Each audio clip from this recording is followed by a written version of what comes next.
The dust-laden wind carried the scent of promise as Abigail Winters clutched her worn leather satchel, the late afternoon sun casting long shadows across the weathered planks of Silver Creek's train depot. 3 days she had waited, watching each train arrive and depart with diminishing hope, the once crisp letter in her pocket now soft from repeated readings. It was 1875, and the westward expansion had transformed these territories into a tapestry of opportunity and peril.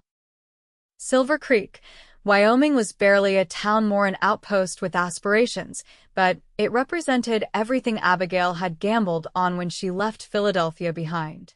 "Last train for today, miss," the station manager called out, his voice tinged with sympathy.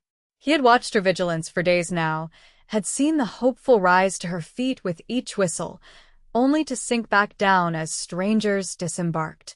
Abigail nodded without turning, her eyes fixed on the bend in the tracks where they disappeared into the pine forest. The telegram had been clear. May 15th, Silver Creek Depot. She would wait until midnight if necessary. Her future depended on it.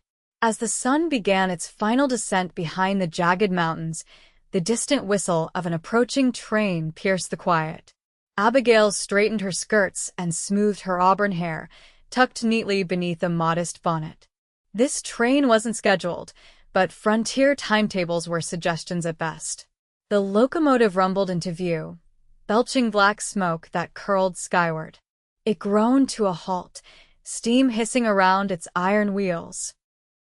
Abigail scanned each face that emerged, her heart sinking with each unfamiliar visage. And then, when most passengers had departed, a tall figure appeared in the doorway of the last car. Broad-shouldered and lean-hipped, he paused at the top of the steps, scanning the platform with deliberate care.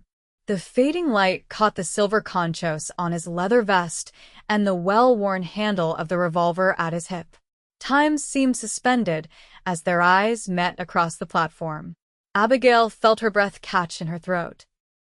Those were the same vivid blue eyes that had captivated her 2 years ago at her father's banking establishment, when he'd come to secure a loan for his ranch. Thomas Quinn, the man who had written her faithfully for 18 months before proposing through the mail. Abigail rose on unsteady legs, drawn forward by an invisible thread. As she approached, she could see the weariness etched into his sun-bronzed face, the new scar that traced his jawline, the flecks of silver at his temples that hadn't been there before. "I've waited at this depot for days," she whispered, her voice barely audible above the hissing steam. The cowboy smiled, the expression transforming his weathered face. "I was waiting for you too," he said, his voice a low rumble that sent warmth spreading through her chest. "The cattle drive took longer than expected. I feared you might have given up." "Never," she replied, suddenly shy despite their months of correspondence. Thomas Quinn descended the steps, moving with the fluid grace of a man accustomed to long days in the saddle. He stopped before her, removed his hat, and offered a small bow that seemed at odds with his rugged appearance. "Miss Winters," he said formally, though his eyes danced with something less restrained. "Welcome to Wyoming territory." "Mr. Quinn," she responded with equal formality, though a smile tugged at her lips. "I believe I'm a day late for our appointment." He shook his head. "I arrived only this morning myself. Been waiting since then." He glanced at the setting sun. "Though not nearly as long as you have, it seems." An awkward silence fell between them, the inevitable gap between the intimacy of their letters and the reality of standing face to face after so long. In writing, they had shared hopes, dreams, and philosophies. Now, they were strangers again, relearning each other in the flesh. "May I?" he asked, gesturing toward her satchel. When she nodded, he took it, his calloused fingers brushing against hers. The simple contact sent a jolt through her that no written word ever had. "My wagon's just beyond the mercantile," he explained, offering his arm. "It's a 3-hour ride to the ranch, so we'll stay in town tonight. I've arranged rooms at the hotel." "Rooms?" she questioned, arching an eyebrow. Thomas cleared his throat, a flush creeping up his neck. Yes, madam. Separate rooms. Until the ceremony, of course. Pastor Wilson has agreed to marry us tomorrow, if that still suits you. Abigail smiled, taking his arm. It suits me just fine, Mr. Quinn. As they walked through the small town, Abigail was acutely aware of the glances cast their way. A single woman arriving to marry a rancher wasn't uncommon in these parts, but it still stirred curiosity. The Silver Creek Hotel was a two-story clapboard building with aspirations grander than its execution. Inside, a modest lobby with worn furnishings greeted them. The proprietor, a rotund man with impressive mutton chops, beamed when they entered. Mr. Quinn, and this must be your intended. He bustled forward, wiping his hands on his apron. Welcome to Silver Creek, miss. I'm Harold Finch. My wife's laid out a special supper for you both. That's very kind, Abigail replied, charmed by the unexpected welcome. Word travels fast in small towns, Thomas explained after they were shown to their rooms adjoining, but with a firmly closed door between them. I hope you don't mind. It's nice to be expected, she said, feeling suddenly shy again. They agreed to meet for supper in half an hour, giving Abigail time to freshen up. Alone in her room, she unpacked her modest trunk that had arrived days earlier. She changed into her best dress, a sage green poplin with delicate lace at the collar and cuffs, and carefully arranged her hair, securing it with tortoiseshell combs that had belonged to her mother. In the small mirror above the washstand, she studied her reflection. At 22, Abigail was no longer the sheltered banker's daughter she'd been when she first met Thomas Quinn. Her father's death had left her with few options in Philadelphia, where rumors of his financial improprieties had tainted the Winters' name. Thomas's proposal had offered escape and a new beginning, but she wondered if he would find her changed. A gentle knock at the door interrupted her thoughts. Thomas stood in the hallway, freshly shaven and dressed in a clean white shirt and dark waistcoat. His hair, damp from washing, curled slightly at his collar. "You look beautiful," he said simply, his gaze warm as it traveled over her. "Thank you." She accepted his arm, noticing how he'd cleaned the trail dust from his boots. "You clean up rather nicely yourself, Mr. Quinn." He laughed, the sound rich and genuine. "Thomas, please. If we're to be married tomorrow, I think we can dispense with formalities." The dining room was empty save for one table set with a checkered cloth and a small vase of wildflowers. Mrs. Finch, a plump woman with kind eyes, served them roast beef, potatoes, and fresh bread with evident pride. "It's not often we get to celebrate a wedding," she explained, pouring coffee. "Most folks around here just sign papers with the justice of the peace." When they were alone, Abigail studied Thomas across the table. "Your letters never mention the scar," she said softly, gesturing to the pale line along his jaw. He touched it self-consciously. "Barbed wire dispute with a neighboring ranch last winter. Didn't want to worry you. And did you in this dispute?" A smile quirked his lips. "Let's just say we came to an understanding. Hank Marshall and I don't see eye to eye on much, but we both understand that surviving out here requires cooperation when it matters." They talked through supper, filling in the gaps that letters couldn't convey. Thomas described his ranch, 300 acres with a creek running through it, a modest herd of cattle, and a two-story house he'd built himself. Abigail spoke of her journey west, the landscapes that had amazed her, and the future she hoped to build. "I should warn you," he said as they lingered over coffee. "Ranching isn't easy. We've had drought for 2 years running. The bank's been patient, but this season needs to turn a profit." Abigail reached across the table, placing her hand over his. "I didn't come west expecting easy, Thomas. I came for partnership." Something shifted in his expression, relief, perhaps, or admiration. "Then you'll have it," he promised. Later, as he walked her to her door, an awkward tension returned. Tomorrow they would be husband and wife, Yet tonight they were still in that liminal space between strangers and intimates. "I'll call for you at 9, he said, hesitating at her threshold. "The pastor is expecting us at 10. Abigail nodded, suddenly tongue-tied. In Philadelphia, courtship followed strict protocols. Here, everything felt raw and unscripted. Thomas solved her dilemma by taking her hand and bringing it to his lips. "Good night, Abigail Winters," he said softly. "Tomorrow, you'll be Abigail Quinn." "Good night, Thomas," she whispered, her skin tingling where his lips had touched. Alone in her room, Abigail couldn't sleep. She sat by the window, watching the stars that seemed impossibly bright compared to Philadelphia's smoke-dimmed skies. Tomorrow she would marry a man she knew primarily through ink on paper. It was madness by Eastern standards, yet it felt right in a way she couldn't articulate. Morning brought clear skies and a knock at her door. Mrs. Finch stood there with a breakfast tray and a small bouquet of wildflowers. "For your wedding, dear," she said, setting down the tray. "And I've pressed your dress. It's hanging in the wardrobe." Overwhelmed by the kindness, Abigail thanked her profusely. "Think nothing of it," Mrs. Finch said, waving away her thanks. "It does my heart good to see Thomas settling down. This territory needs more decent women to civilize it." After breakfast, Abigail dressed carefully in her ivory silk dress, her mother's wedding gown, altered for her slimmer frame. She pinned the wildflowers to her bodice and arranged her hair in a simple but elegant style.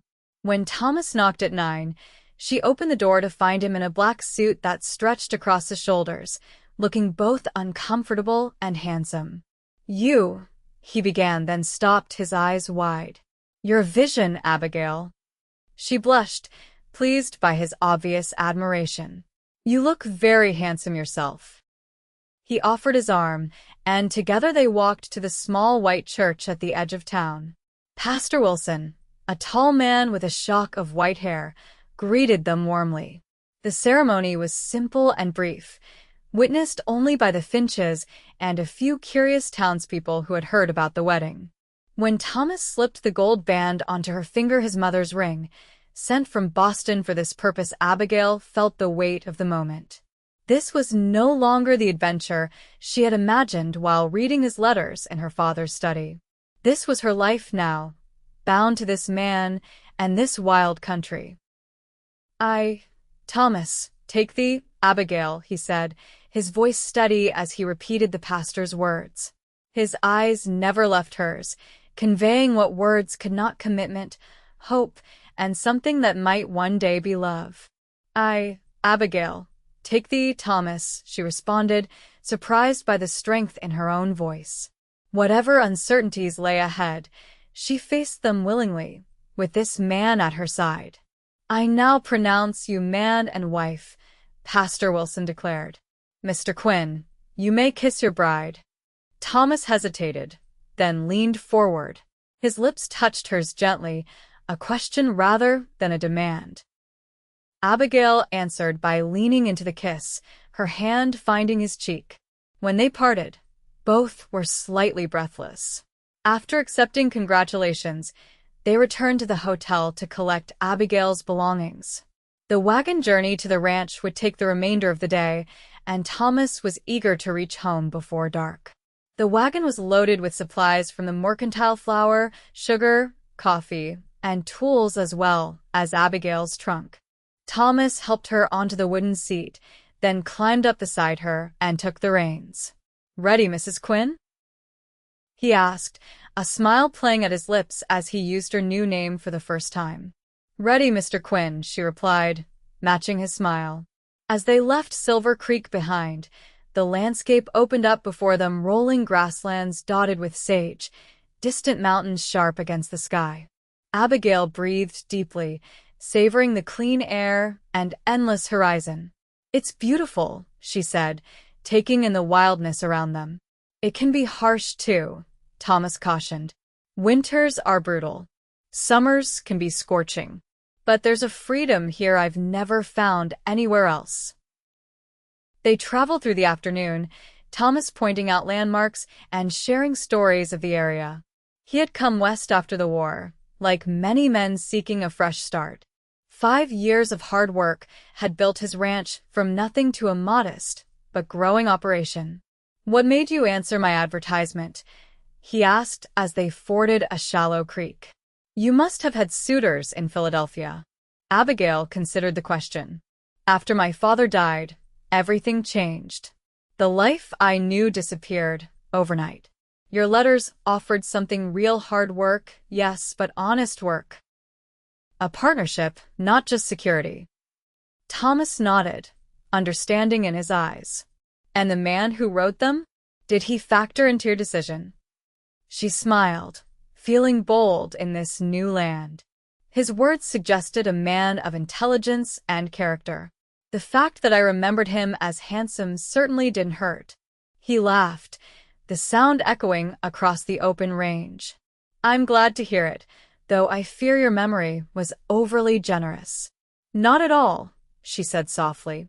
"My memory didn't do you justice." As afternoon waned, Thomas pointed to a distant cluster of buildings nestled in a gentle valley. "There it is. Quinn Ranch." Abigail leaned forward, eager for her first glimpse of her new home. The main house was larger than she expected, 2 stories of sturdy logs with a wide porch wrapping around 3 sides. A barn, bunkhouse, and several outbuildings completed the homestead, all well maintained despite their obvious age. "It's wonderful," she breathed, genuinely impressed. Thomas looked pleased. "My father was a carpenter in Boston.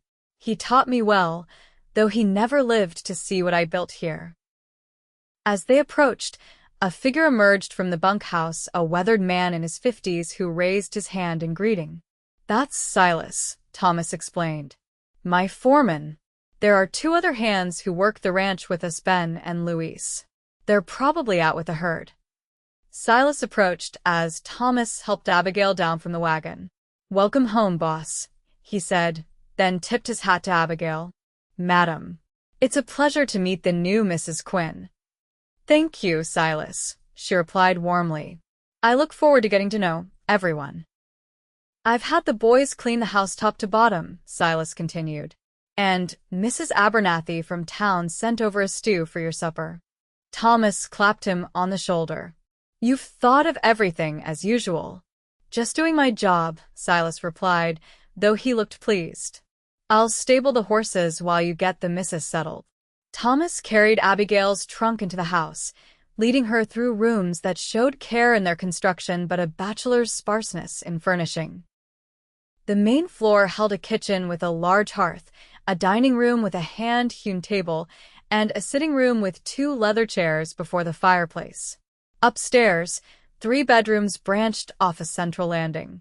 "This one's ours," Thomas said, opening a door to reveal a large room with a 4-poster bed, a chest of drawers, and windows overlooking the valley. "I hope it suits you." Abigail walked to the window, taking in the view of rolling grasslands and distant mountains. "It's perfect," she said honestly. Thomas set down her trunk, then stood awkwardly in the doorway. "I should see to the wagon. Take your time settling in. Supper will be ready whenever you are." After he left, Abigail explored the room that would now be theirs. The bed was covered with a quilt in blues and greens, the wood of the furniture was polished to a soft glow, and a small bookshelf held a dozen well-worn volumes. She unpacked her belongings, arranging her modest collection of dresses in the wardrobe and placing her father's silver-framed photograph on the dresser. From the bottom of her trunk, she withdrew her most treasured possession, a small box containing every letter Thomas had written to her.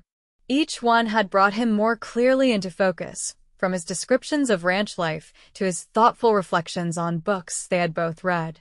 By the time she went downstairs, Thomas had built a fire in the kitchen hearth and was warming the stew Silas had mentioned. He had removed his jacket and rolled up his shirt sleeves, revealing strong forearms corded with muscle. "Something smells wonderful," she said, entering the kitchen.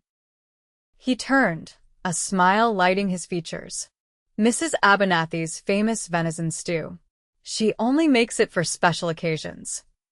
They ate at the kitchen table, the formality of their hotel dinner replaced by comfortable conversation.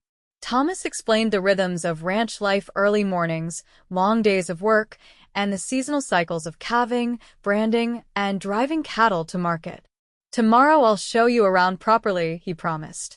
"But tonight, you must be tired from the journey." As they washed the dishes together, their hands occasionally brushing in the warm water, Abigail felt a growing awareness of what would come next. They were married now, and the bedroom upstairs awaited them. When the kitchen was tidy, Thomas banked the fire and lit a lamp to guide them upstairs. At the bedroom door, he paused. "I'll give you privacy to prepare for bed," he said, his voice carefully neutral. "Take all the time you need." Alone in the bedroom, Abigail changed into her nightgown and wrapper, then sat at the small dressing table to brush her hair. In the mirror, she saw a woman transformed not just by the journey west, but by her own decisions that had led her here. When she was ready, she opened the door to find Thomas waiting in the hallway, now wearing only a clean shirt and trousers. "May I come in?" he asked formally. "Of course," she replied, stepping aside. "It's your room, too." He entered cautiously, as if afraid of intruding. "Abigail," he began, then hesitated. "I want you to know that I don't expect. That is, we barely know each other in person." "If you need time," she silenced him by placing her fingers gently against his lips. "We've been corresponding for 18 months, Thomas. I know your mind, your heart, your dreams. The rest we can learn together." His breath caught as she lowered her hand. "Are you certain?" In answer, she reached up and loosened the pins from her hair, letting it fall in auburn waves down her back. Thomas watched, transfixed, as she set the pins on the dressing table. "I am certain," she said softly. He stepped closer, one hand rising to touch a strand of her hair. "I've imagined this," he admitted. "How it would feel, how you would look." "And," she prompted, her voice barely a whisper. "Reality far exceeds imagination," he said, his fingers trailing from her hair to her cheek. When he kissed her, it was nothing like the chaste kiss in the church. This was a man claiming his wife, and a woman welcoming him. Abigail felt herself respond with a passion she hadn't known she possessed, her arms encircling his neck as his hands found her waist. Later, as they lay together in the darkness, Thomas's arm a comforting weight across her waist, Abigail listened to the unfamiliar sounds of her new home, the distant lowing of cattle, the soft whisper of wind through the grass, the occasional call of a night bird. "Are you awake?" Thomas murmured against her hair. "Yes," she replied, turning in his arms to face him. "Just listening to the night." "Having second thoughts?" he asked, a note of vulnerability in his voice. She found his hand and laced her fingers through his. "Not one. Though I do wonder what tomorrow will bring." "Hard work," he said honestly, "but we'll face it together." Abigail smiled in the darkness. "Together," she agreed. "That's why I came all this way." The next morning dawned bright and clear. Abigail woke to find Thomas already dressed, sitting on the edge of the bed watching her with a tender expression. "Good morning, Mrs. Quinn," he said, leaning down to kiss her forehead. "I didn't want to wake you, but the ranch is already stirring." She stretched, still marveling at the newness of waking beside her husband. "What time is it?" "Just after sunrise." "I need to meet with Silas about the day's work, but I thought we could have breakfast together first." Abigail dressed quickly in a practical skirt and shirtwaist, pinning her hair in a simple knot at the nape of her neck. When she came downstairs, the kitchen was filled with the aroma of coffee and frying bacon.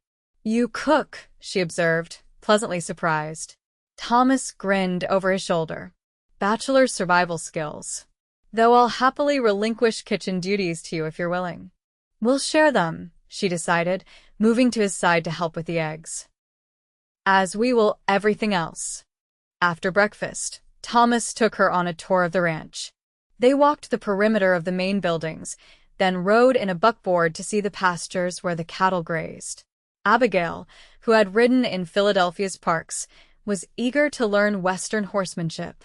"I'll teach you," Thomas promised when she mentioned it. "We have a mare with a gentle disposition who would suit you perfectly." As days turned into weeks, Abigail found her place in the rhythm of ranch life. She took over the household management, planted a vegetable garden that flourished in the rich soil, and learned to ride Western style. Her skirts hiked scandalously high as she straddled the saddle. The ranch hands, initially wary of the Eastern woman in their midst, warmed to her as she proved herself capable and kind. She baked pies that made even taciturn Silas smile, mended clothing without complaint, and never flinched at the harsher realities of ranch life. Each night, she and Thomas grew closer, learning each other's bodies as thoroughly as they had once learned each other's minds through letters.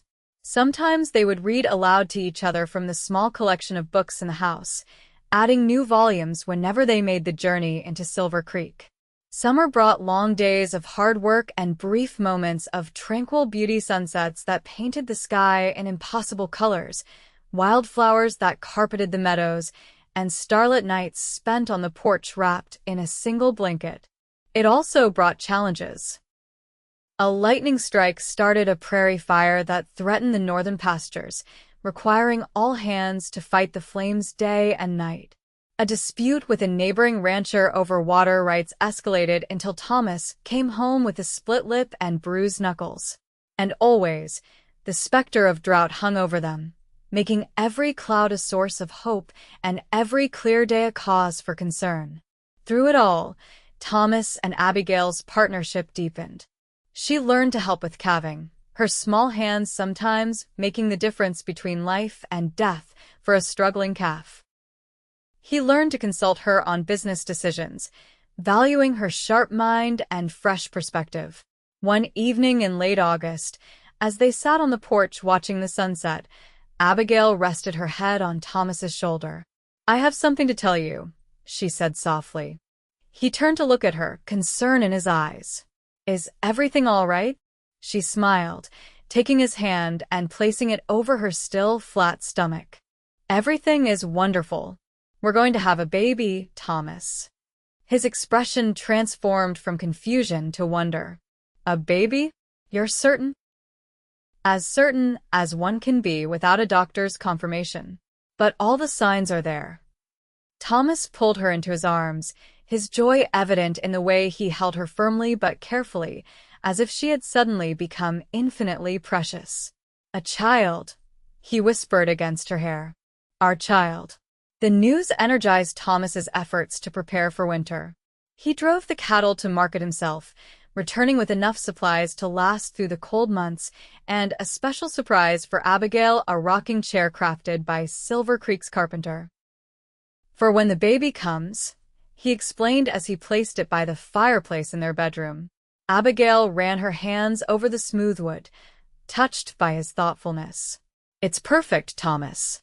As her body changed with the growing child, Thomas became increasingly protective, insisting she rest more and delegate tasks to the ranch hands. Abigail, determined to pull her weight, negotiated compromises. She would avoid heavy lifting but continue managing the household. She would ride only the gentlest horse, but maintain her daily visits to the garden.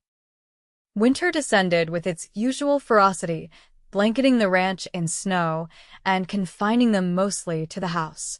They spent the long evenings planning for the baby's arrival, converting the smallest bedroom into a nursery and sewing tiny garments from soft flannel. One night, as a blizzard howled outside, Abigail sat in her rocking chair by the fire, her hands resting on her swollen belly. "What made you place that advertisement?" she asked suddenly. "You never fully explained in your letters." Thomas looked up from the cradle he was crafting. "Loneliness, partly," he admitted. "And practicality. A ranch needs a woman's touch to become a home. But mostly." He set aside his tools and moved to kneel beside her chair. Mostly it was because I was building something here that I wanted to share. Something that would outlast me. He placed his hand over hers, feeling the baby kick beneath their joined fingers. I never expected to find someone like you, Abigail. Someone who would not just endure this life, but embrace it. Someone who would make me better by being beside me. Tears welled in her eyes. When I waited at that depot, watching train after train arrive without you, I began to fear I'd made a terrible mistake. That perhaps you'd changed your mind, or worse, that you'd never meant to come at all. Never, he said fiercely. I would have crawled across the territory to reach you if necessary. She smiled through her tears. And I would have waited even longer for you to arrive. Spring brought renewal to the land and to the Quinn household.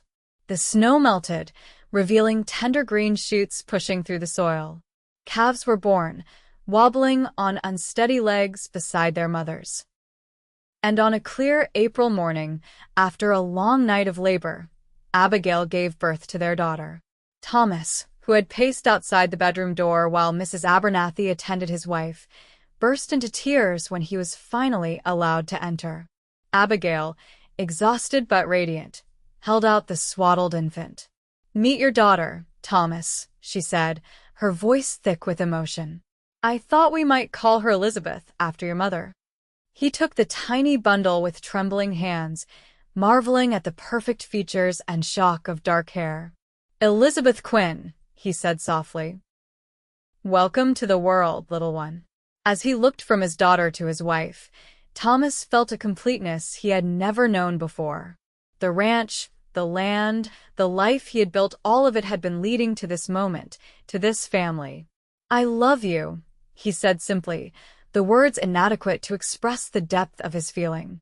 Abigail reached for his hand, her eyes shining. "And I love you, from the first letter to this moment, and for all the moments to come." Outside, the Wyoming spring unfurled in all its glory, promising growth and renewal.